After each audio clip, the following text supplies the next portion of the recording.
बिस्मिल्लाहिर्रहमानिर्रहीम। अस्सलाम वालेकुम ख़वातीन और प्रोग्राम ऑन रिकॉर्ड के साथ जवाद शमसी आपकी खिदमत में हाजिर।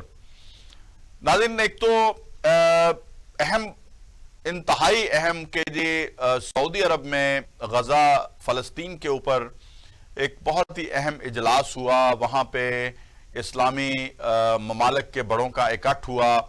वहाँ पे मजलूमियत का जो हमने बात करनी होती है वो हमने की, लेकिन कोई तदबीर करने का कोई एलामिया इस तरह का जारी नहीं हुआ कि हमारा लायहा अमल क्या होगा।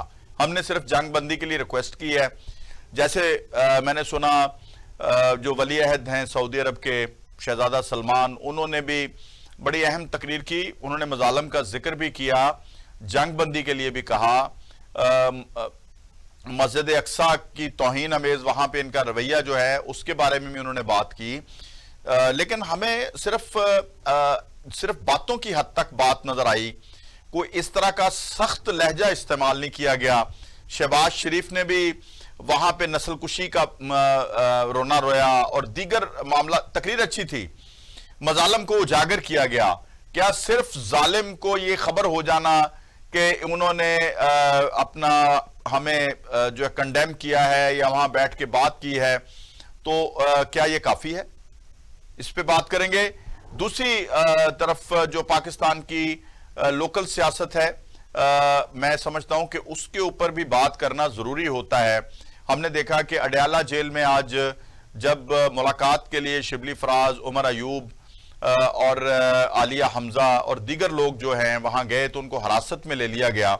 अभी तक जो मामलात हैं वो क्या हैं उसके बारे में भी आज बात करेंगे, और दीगर इश्यूज जो पाकिस्तान के अंदर चल रहे हैं इस वक्त, स्मोक का है, उसके ऊपर भी मेरे साथ इस वक्त मौजूद हैं जनाब आसिफ बाजवा साहब। मुस्लिम लीग नवाज से ताल्लुक है, कानूनदान भी हैं और पुराने पार्लियामेंटेरियन हैं, सॉफ्ट स्पोकन हैं, इंतहाई अच्छी बात करते हैं। जनाब आसिफ बाजवा साहब, अस्सलाम वालेकुम। वालेकुम अस्सलाम शमसी साहब, आपका बहुत शुक्रिया, आपने मुझे इनवाइट किया और वक्त दिया।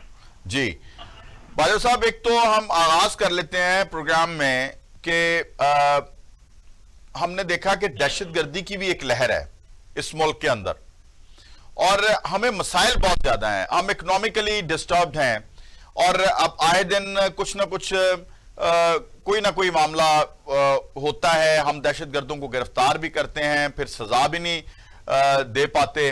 और आज मैं जरूरी ये बात समझता हूं कि आज के प्रोग्राम में आपकी मौजूदगी का फायदा उठाया जाए। आगाज हम करते हैं। कल आपने देखा होगा वहां सऊदी अरब में एक इस्लामी ममालिक के बड़ों का इकट्ठ हुआ। क्या वहां जो कुछ भी हुआ, जितनी स्पीचेस हुई, उजागर तो किया गया इशू जो है, लेकिन आपको लगता है कि वो काफी है जो कुछ कल किया गया? देखिए सर, मैं ये समझता हूं कि जो बात आपने इंट्रो में की है, आपने बिल्कुल पूरी रिसर्च की है, पूरी बात को आप बड़े बाखबर साथी हैं, आपको सारी मामला से बड़ी गहरी नजर होती है। तो मैं अर्ज कर दूं, आपके कहने का मकसद ये था कि बड़ा लो प्रोफाइल उन्होंने बात की है, बड़ी ठंडे मिजाज से, बड़े धीमे मिजाज से बात की गई है। जी जी। लेकिन मैं ये समझता हूं कि वहां पर सबसे ज्यादा जारखाना रवैया जो है वो प्राइम मिनिस्टर पाकिस्तान मियां शहबाज शरीफ साहब का था। बिल्कुल ठीक है। और बकिया लोगों ने भी बात जरूर की है, मसले को उजागर करने की कोशिश की है, इसमें कोई शक नहीं। लेकिन मैं सर आपको अर्ज कर दूं कि आपने देखना यह है कि क्या अगर हम पूरी इस्लामी दुनिया के लोग जो है, अगर हम सख्त रवैया अपनाएंगे तो उसके आफ्टर इफेक्ट क्या होंगे? सही है, ठीक है। क्या आप नहीं समझते कि पूरी दुनिया ये समझती है कि अगर कहीं भी किसी आलमी रहनुमा से या इस तरीके की कॉन्फ्रेंस में अगर सख्त रवैये अडॉप्ट किए गए तो क्या पूरी दुनिया तीसरी आलमी जंग की तरफ नहीं जाएगी? और यही वजह है कि पूरी इस्लामी दुनिया, बल्कि अमेरिका और यूएनओ, यूरोप और दीगर ममालिक जो है वो बड़े धीमे अल्फाज में, बड़े रिक्वेस्ट के रवैये से अपना करके वो इजराइल को ये कहते हैं कि आप जंग बंदी करें, आप नस्ल कशी बंद कर दें, आप जो जंगी कवानीन है उनके आप मुर्तकब हो रहे हैं जंगी जराइम के, लेकिन उनके कान पे जूं नहीं रेंगती। हमास के ऊपर हमला किया, उसके बाद ईरान के ऊपर हमला किया, ईरान ने फिर जवाब दिया, फिर उन्होंने ईरान के अंदर उनके घर में घुस के हमास के जो लीडर थे उनको शहीद किया, फिर वो बैरूत में आ गए, लेबनान में आ गए। तो क्या अगर हम रवैये सख्त करेंगे तो पूरी दुनिया में हम तीसरी आलमी जंग की तरफ जाएंगे। लेकिन मैं ये समझता हूँ, वो कहते हैं ना कि तगड़े का 37वीं सौ होता है, तो ये बात ये है कि क्योंकि इसराइल, अमेरिका, इंग्लैंड और जदीद जो दुनिया है वो सब आपस में मिले हुए हैं, लेकिन ना सिर्फ पाकिस्तान बल्कि पूरी दुनिया की जो इस्लामी कंट्रीज हैं, जो इस्लामिक कंट्रीज हैं, उनकी बात के ऊपर कोई वजन नहीं उनको दिया जा रहा। तो मैं ये समझता हूँ कि इसका हल तो सिर्फ एक ही है कि उनको टेबल पे लाया जाए, मुज़ाकरात की टेबल पे लाया जाए और उनके साथ मुज़ाकरात। ठीक। अच्छा चले हम थोड़ा हम जंग को बढ़ाने की बात करेंगे, कंट्रोल नहीं कर सके। बिल्कुल ठीक। अच्छा अब हम थोड़ा लोकल इश्यूज की तरफ आ जाएं। एक तो सबसे बड़ी बात यह है कि एक सख्त बातें करने के बाद, बहुत सारी सख्त बातें, धमकी अमेज रवैया रखने के बाद, यानी जब इनके ऊपर कोई कानूनी कार्रवाई होने लगती है, तो जैसे आज फवाद चौधरी ने इलेक्शन कमीशन से तौहीन इलेक्शन कमीशन की माफी मांग ली है, अब पता नहीं फैसला क्या होता है। दूसरा, पीटीआई की बरियत की जो दरखास्तें हैं तोशाखाना 2 में अपना, उसके ऊपर भी फैसला अभी नहीं हो सका, और इनके ऊपर मुकदमात इतने ज्यादा हैं। अली मीन गंडापुर जो हैं वो मोहलत तलब करते हैं अदालत से, और कोई फैसला नहीं हो पा रहा, और फिर ये दंदनाते भी फिर रहे हैं। दूसरी तरफ आज हमने जो मेरी इतलात हैं, आप इसमें तस्दीक फरमाइएगा या तरदीद कीजिएगा, कि शिबली फराज, असद कैसर और दीगर उमर अयूब, ये जब बानी पीटीआई से मुलाकात गाड़ियों में बैठने लगे, इनका शेड्यूल मुलाकात थी, तो वहां इन्हें अडेलिया जेल में हिरासत में लिया गया। तो मेरी इतलात के मुताबिक मुबैना तौर पे कर लेते हैं कि दफा 144 में इनको गालिबन गिरफ्तार किया गया। अब जब दफा 144 में जब गिरफ्तार कर लिया जाए, तो आप चूंकि वकील भी हैं, तो देखा जाएगा कि इनके ऊपर कोई मुकदमा है कि नहीं है। अगर कोई दूसरा मुकदमा होगा तो शायद उसमें गिरफ्तारी डाल दी जाए। और अब मुझे यह भी बताइएगा कि दफा 144 में कितने दिन तक इनको जेर हिरासत रखा जा सकता है? देखिए सर, मैंने अर्ज किया पहले सेगमेंट में कि आप चूंकि बड़े बाखबर साथी हैं, आपको अंदर की खबर का इल्म होता है, और आपने बिल्कुल ये बात दुरुस्त फरमाई है कि 144 जो है उसकी खिलाफ वर्जी के ऊपर इनको हिरासत में लिया गया है, नंबर 1। सही। नंबर 2, अगर कोई शख्स रिकॉर्ड याफ्ता हो, उसके खिलाफ ज्यादा तादाद में केसेस हो और अमने आमा में खलल डालने का अंदेशा हो, तो फिर उसको ज्यादा दिनों तक भी जेल में रखा जा सकता है। ठीक। लेकिन अगर कोई ऐसा शख्स जो जिसके ऊपर सिर्फ पहली दफा इस तरह का पर्चा हुआ हो, जिसकी हिस्ट्री ना हो, जिसके मतलब किसी किस्म की कोई FIR पहले ना हो, तो उसको आमतौर पर अदालतें रिलीज दे देती हैं और उनको रिलीज कर दिया जाता है। लेकिन एक जो कानून साजी हुई है पिछले दिनों, डिप्टी कमिश्नर्स को इख्तियारात दिए गए हैं कि वो जब तक चाहें, मैक्सिमम 3 माह और उससे कम, जब तक चाहें डिप्टी कमिश्नर्स जो हैं वो हिरासत में रख सकते हैं। देखिए, ये बात दुरुस्त है कि डिप्टी कमिश्नर साहब जो हैं उनको इख्तियार है कि वो 144 के तहत कार्रवाई कर सकते हैं और 144 को इम्प्लीमेंट कर सकते हैं। तो ये कोई इतनी अचंभे की बात नहीं है, ये कानून साजी पहले से भी मौजूद थी और हर डिस्ट्रिक्ट के डिप्टी कमिश्नर को ये इख्तियार हासिल है कि वो इनको अरेस्ट कर सकते हैं। लेकिन अगर आप 90 डेज तक करते हैं तो फिर एक सॉलिड वजह होनी चाहिए, एक सॉलिड रीजन होनी चाहिए कि ड्यू टू दैट रीजन कि जो मुल्की मामलात हैं, मुल्की हालात हैं, वो इजाजत नहीं देते कि जिस तरीके से ये लोग सरगर्मियां जारी रख रहे हैं, ये अगर पाकिस्तान में या अंदरूनी मुल्क किसी भी शहर में ये सरगर्मियां जारी रखेंगे तो अमन व अमान का मसला पैदा होगा। लेकिन बदकिस्मती की बात सर ये है कि बानी पीटीए ने जिस तरीके से अपने वर्कर्स की, अपनी लीडरशिप की और अपनी जमात के लोगों की जिस तरीके से वो उन्होंने तरबियत की है, उनकी तरबियत भी यही है कि मार दो, आग लगा दो, जला दो। और कोई मुल्क ने, वो कहते हैं ये जो लोग जिनको अरेस्ट किया गया है, ये पता क्या कहते हैं सर? ये कहते हैं कि बानी नहीं तो पाकिस्तान नहीं। तो मकसद, और अब तो सरेआम वो जलसा आम में ये कहते हैं कि हम अगर घर में लेट आए तो आप हमारे जनाजे पढ़ लेना।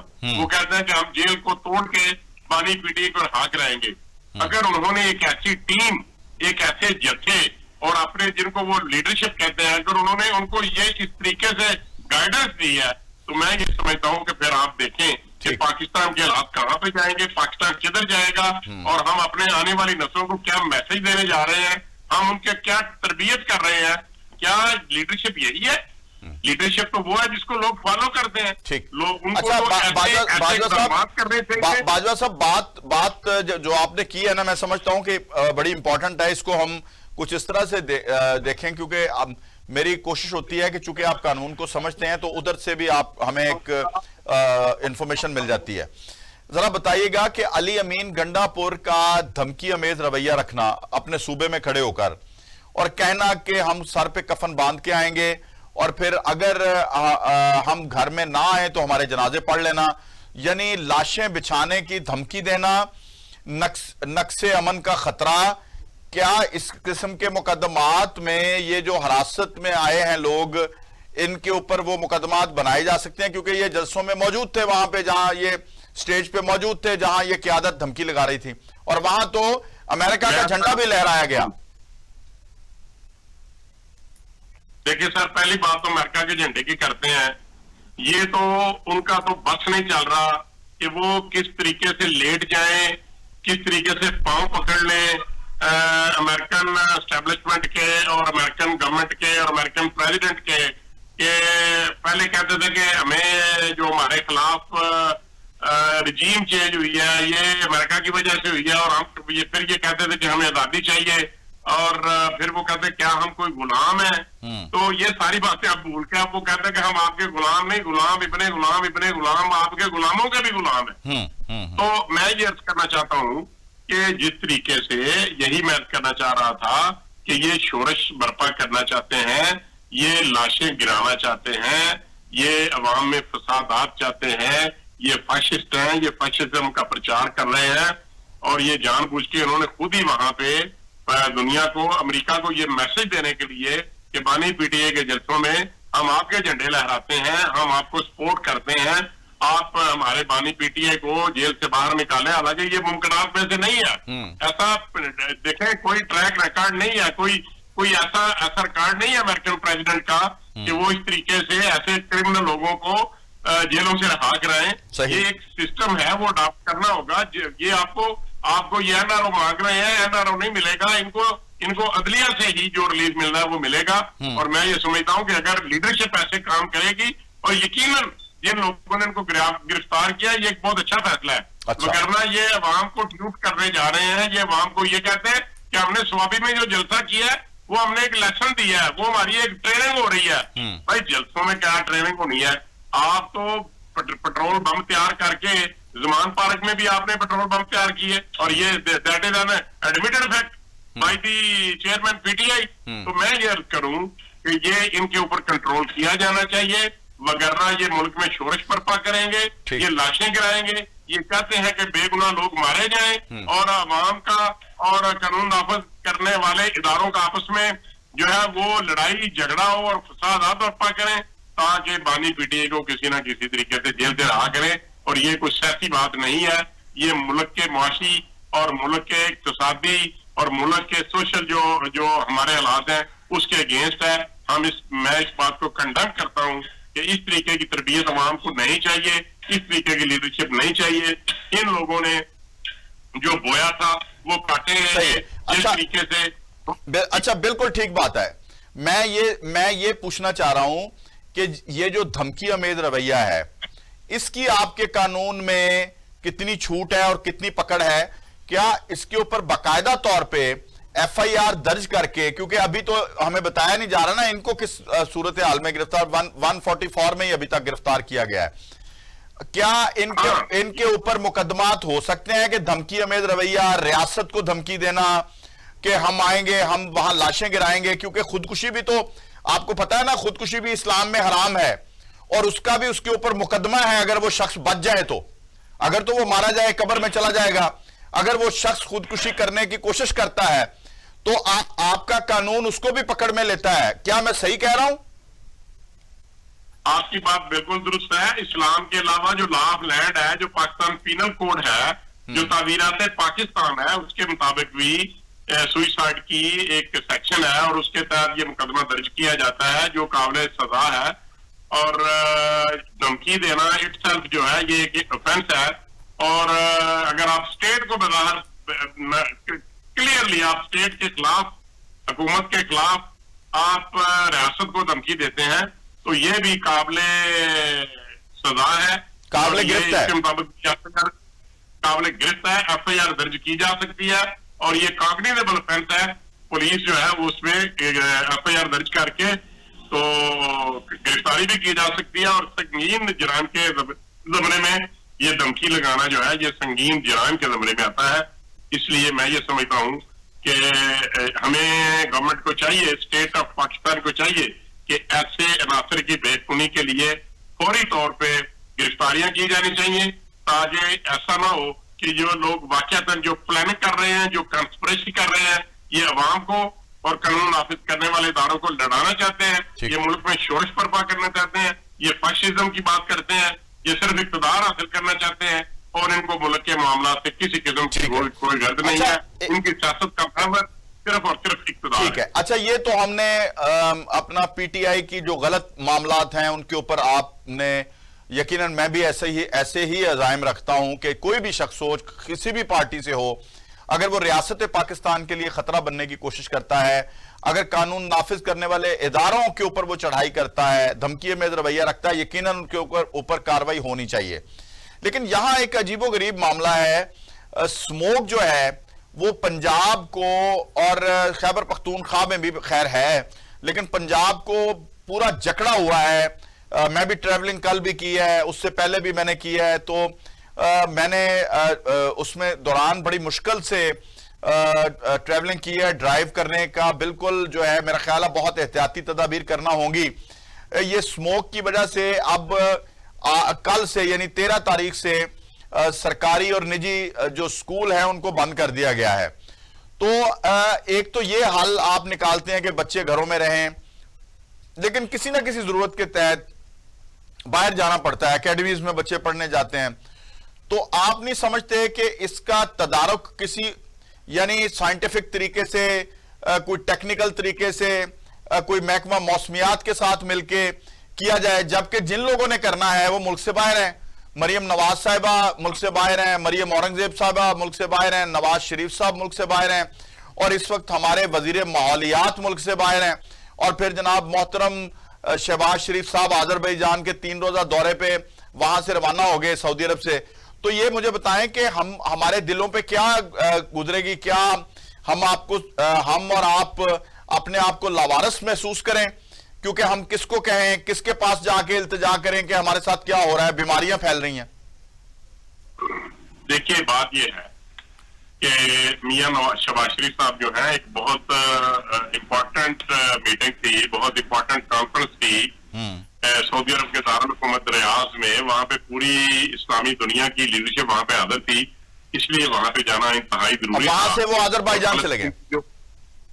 देखिए सर, आजरबाईजान में भी अगर आपने कोई प्लान किया हो, किसी मुल्क का दौरा किया हो, तो आप अचानक नहीं जा सकते। सही।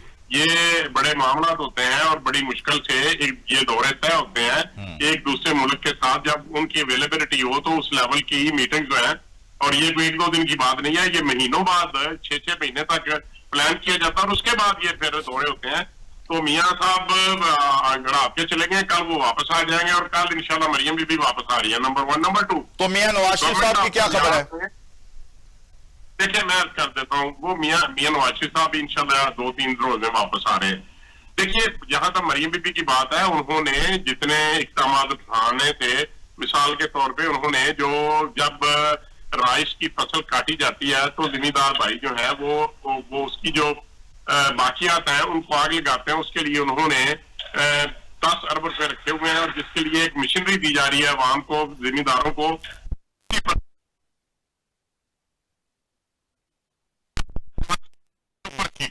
जो बाकियात को जमीन में ही तलब करती है और वो बिजाई करती है गंदम की, और उसके लिए जिम्मेदार को राइस की बाकियात को आग नहीं लगाना पड़ती। ये एक बहुत बड़ी अचीवमेंट है।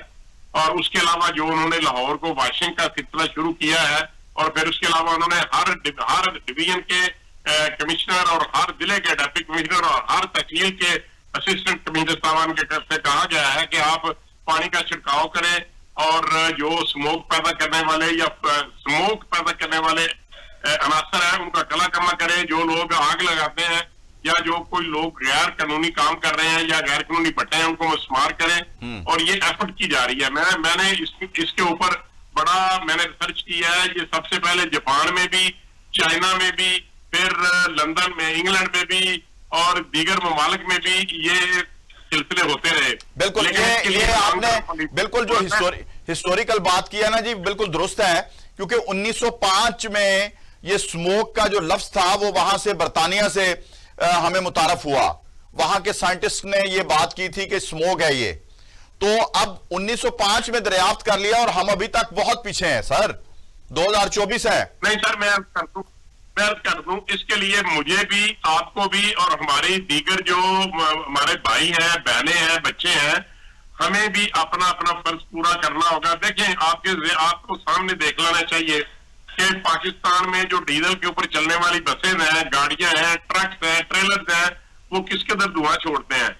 गवर्नमेंट ने हतलवसा कोशिश किया है कि लोगों का कारोबार भी बंद ना किया जाए, लोगों को अवेयरनेस दी जाए कि वो ऐसी गाड़ियों का जो उनका टेक्निकल फॉल्ट है, जो उनके इंजन में प्रॉब्लम्स है, उनको दूर करें और फिटनेस सर्टिफिकेट हासिल करें। लेकिन देखिए, अगर आप इतनी सख्ती करेंगे तो फिर लोगों का रोजगार बंद हो जाएगा। अगर आप इन गाड़ियों को बंद कर दें फौरी तौर पे तो सारे मुल्क का पहिया जाम हो जाएगा। इस तरीके से ये हमने देखना ये है। और ये एक बड़ा प्रोपेगेंडा किया जा रहा है जी कि मरियम नवाज ने कहा था कि मैं इसको हम मसनूई बारिश बरसाने जा रहे हैं। लेकिन उसके लिए बहुत जरूरी होता है कि धूप जो है ना वो चलेगी। जिस दिन सूरज राइज होगा, सूरज निकलेगा, तो फिर ही आप मसनूई बारिश बरसा सकते हैं। लेकिन आपको पता है कि ये इस कदर हालात खराब है कि सूरज का चौथा दिन है कि सूरज जो शक्ल किसी ने मुंह नहीं देखा। तो इसलिए अगर अल्लाह ताला करे कि जरा जल्द अज जल्द जिस दिन अल्लाह ताला की तरफ से कुदरती तौर पे बारिश होगी, उसके बाद कुछ बेहतरी आएगी तो फिर उसके बाद ऐसा मतलब है वे कि असी अल्लाह ताला तो ही उम्मीद रखिए बस। ये एफर्ट कर रही है गवर्नमेंट। हर शहर में सफाई का निजाम है, पानी का छिड़काव किया जा रहा है, जो धुआं छोड़ने वाली फैक्ट्रियां हैं उनको क्लोज किया जा रहा है, और जो भट्टे हैं या आग लगाते हैं चीजों को या टायर जलाते हैं, इन सब के ऊपर जो डिस्ट्रिक्ट लेवल की जो मैनेजमेंट है। बहुत बहुत शुक्रिया आसिफ बाजवा साहब, आपका हमारे साथ प्रोग्राम में शिरकत फरमाने का बहुत शुक्रिया। नाज़रीन, प्रोग्राम आपने जारी उसारी है वो देख रहे हैं।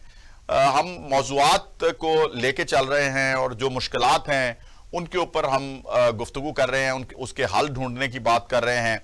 बात तक आसिफ बाजवा साहब की दुरुस्त है किसी हद तक कि हमें जो हमारे अपना अख्तियार में बातें हैं उनके ऊपर हमें जरा कारबंद होना है। सरकारी मामला तो अपनी जगह पे है, ये जो धुआं छोड़ने वाली चीजें हैं इनसे इज्तनाब करना और घरों से जरूरत के तहत बाहर जाना, और क्या ही अच्छा हो कि कम फासले के लिए अगर हम साइकिल का इस्तेमाल शुरू कर दें, ये बहुत जरूरी बात है। इससे भी स्मोक पे बड़ा असर पड़ेगा। मैं तो समझता हूं स्कूल बंद करने की बजाय पारल मसाइल हैं, स्कूल वैन्स पे बच्चे दूर दूर से आते हैं, तो अगर साइकिल इस्तेमाल करने की तरवीज दी जाए तो बहुत सारे मसाइल हल हो सकते हैं। हम जा रहे हैं जी एक ब्रेक पे, ब्रेक से वापस आते हैं तो मजीद प्रोग्राम को लेकर आगे बढ़ाएंगे। मेरे साथ रहिएगा।